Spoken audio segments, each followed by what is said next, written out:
दोस्तों, इस वीडियो को भूलकर भी मत देखिएगा, क्योंकि इसे वही लोग देख सकते हैं जो भगवान विष्णु के प्रिय हैं। चलिए जानते हैं कैसे बना भगवान विष्णु का वाहन गरुड़। कहानी शुरू होती है ऋषि कश्यप की दो पत्नियों से, विंता और कद्रू। कद्रू सर्पों की माता, विंता गरुड़ और अरुण की जननी। दोनों बहनों में प्यार कम, प्रतिस्पर्धा अधिक थी। एक दिन आकाश में प्रकट हुआ एक दिव्य घोड़ा।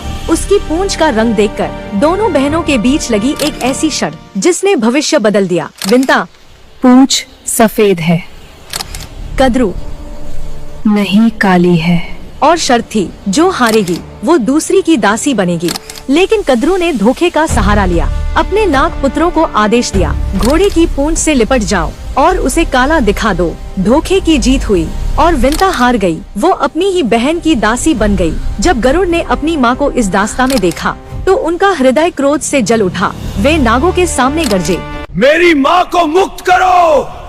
नाग हंसे और बोले, मुक्ति चाहिए तो स्वर्ग से अमृत का कलश लाकर दो।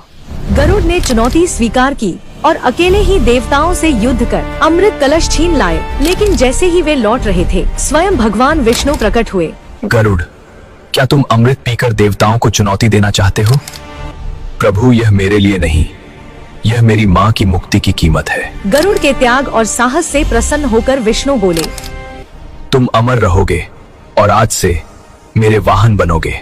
गरुड़ ने वरदान मांगा, प्रभु, मेरा चिन्ह सदैव आपके ध्वज पर रहे।